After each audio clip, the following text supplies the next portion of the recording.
This is Health and Success Made Simple with me, Coach Cailah. Welcome to my channel, where we uncover and simplify strategies leading towards the life and health of your dreams. And we also dive into the nitty-gritty of various fitness and nutrition fads. The goal is for you to take this information and truly design your body. My name is Coach Cailah, and I'm a health coach, a fitness business coach, and an author.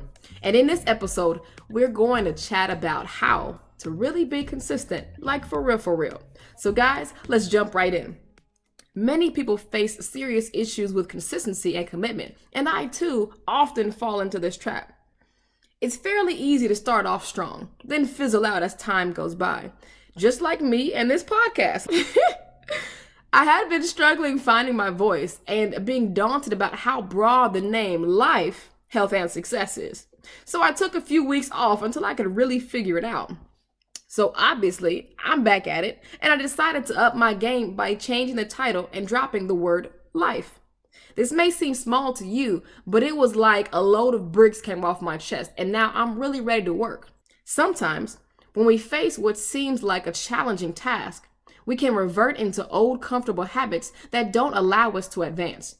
But the people that are truly successful have tips and tricks that keep them on their paths, even when they may face a little drama within themselves and also their surroundings.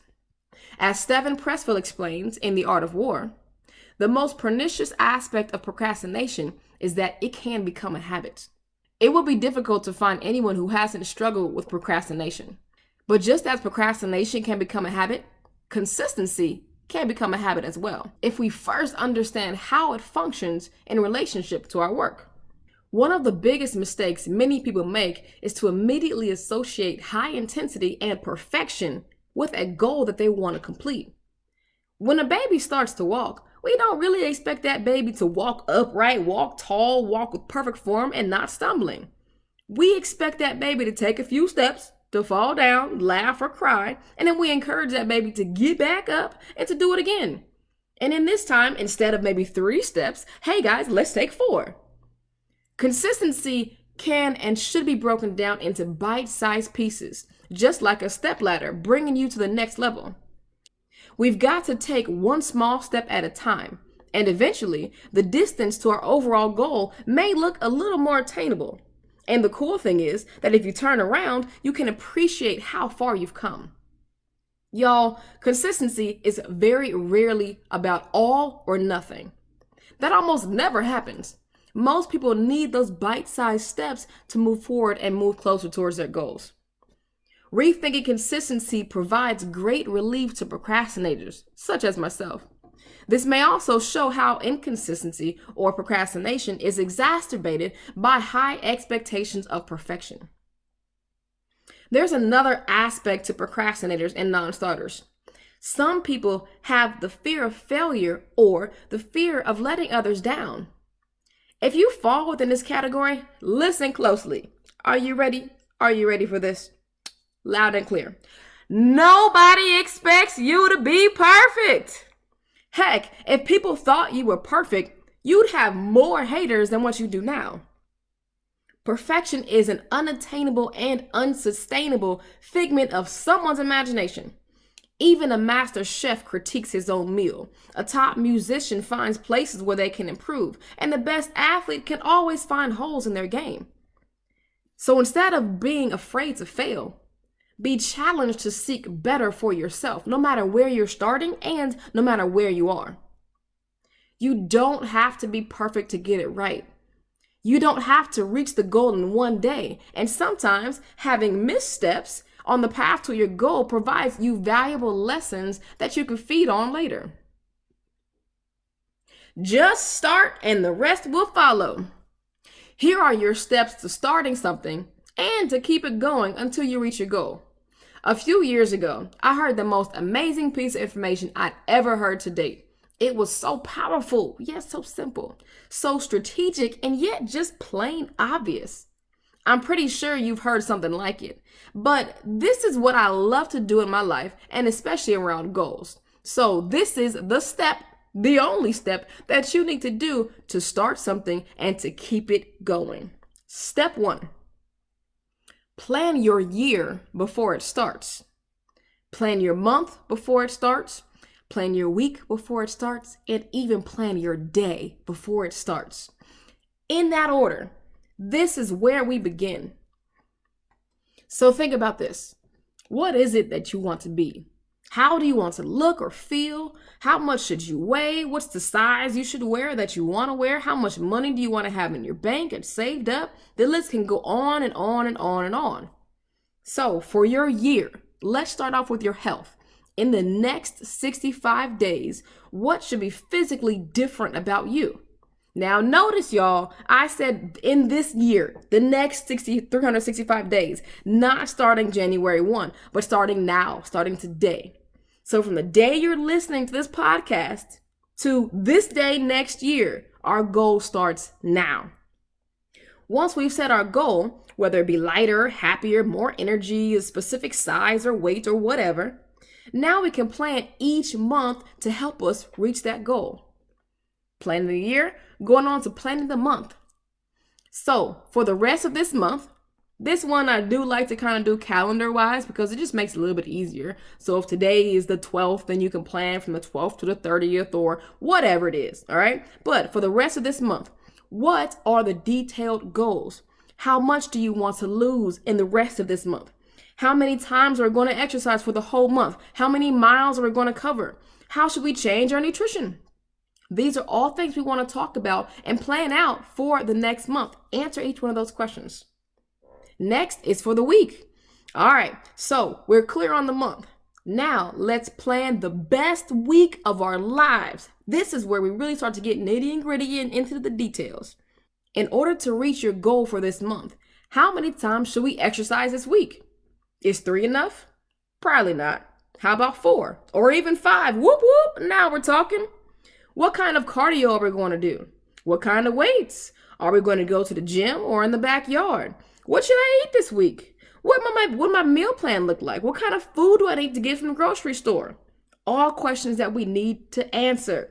Finally, guys, we're down to the day. Let's plan out the most amazing day possible before it even starts. Breakfast, snack, lunch, dinner, whatever, what time we're going to exercise, how many steps, how many reps, what exercises are we going to do. Let's plan out this day so that we can make it successful. With this method, every single day has the opportunity to end on a successful note. You can avoid the pitfalls of life because you are actually planning your day pretty much before the day begins. But be warned, sometimes some things will happen, and this is okay. And when something happens on Monday while you're planning for Tuesday, don't freak out. Just make the necessary adjustments for the next day. This is literally the only step I've got for being consistent because I'm so strong on it. I really believe that it works. So here are some more tips that can go along with that. All right. So be comfortable with planning small successes. This can be maybe eating a salad a day, or walking for 10 minutes, or standing up from your desk, or doing 5 push-ups. Like, it's okay to start small. Again, we don't want to get lost in that trap of perfection, all right? Start small, but just start. Be aware of your hurdles. We all have things in our lives that can act as pitfalls, and if we can readily identify them, we can hurdle them, or simply find a way around them. Example, if you want to go to the gym after work, but you know there's traffic and it can usually be hectic, or there's a possibility it could be hectic, then maybe just leave work a little bit earlier.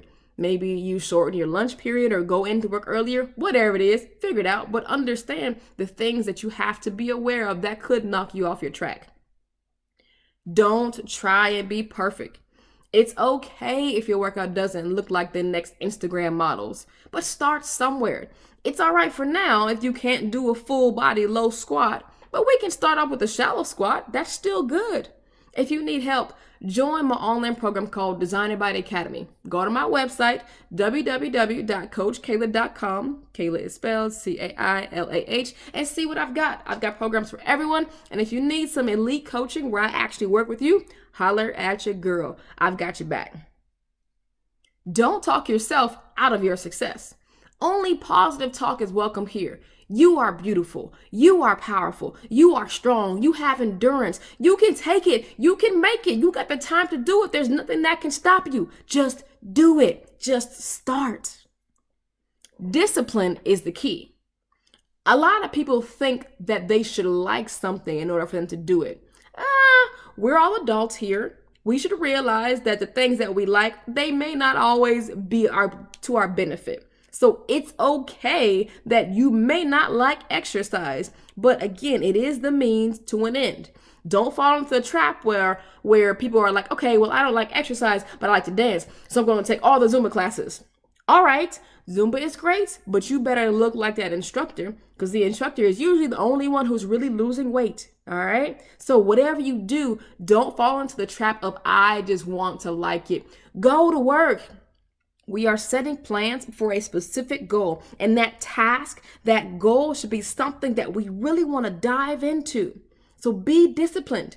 All you have to do is suck it up and get it done. Because would you rather look in the mirror at the end of the month, at the end of the week, or end of the year and be like, yeah, I did it. I accomplished my goals. Or would you rather look in the mirror and be like, well, it just didn't work. Like people just complain or they blame their lack of success on everything else but them. So grow up, gain some ownership, and let's get this thing going. All you have to do is just wake up and do it. Keep it simple. Don't try and follow grandma's 8-step recipe for chicken pot pie. Just find something quick and simple. Variability is good, but being able to stick to the task without getting burned out, that is what's great. Be present. Remember, we're working on you, your goals, your body, your life for you. Think about what you're doing while you're doing it. Don't slip away into the music so much that your exercise technique suffers, or God forbid, we miscount. And the last tip, guys, seek help. Matthew 7:7. Ask, and it shall be given unto you. Seek, and ye shall find. Knock, and the door shall be opened unto you. I am here for your health, your fitness, your nutrition needs. If you need help, just ask. Google will only get you so far. Well, all right, y'all. That was the song of my heart for today, and I hope that you've enjoyed it and that you can put these simple tips into practice. You literally have one step to being successful, and that is just to plan it. Well, guys, I'm all out of content. I hope you've enjoyed how to be consistent. Do me a huge favor and please rate, like, love, comment, subscribe, whatever to this episode as well as to my channels here and on YouTube. Thank you so much for listening and downloading Health and Success Made Simple with me, your girl, Coach Cailah. Peace and blessings, love and light.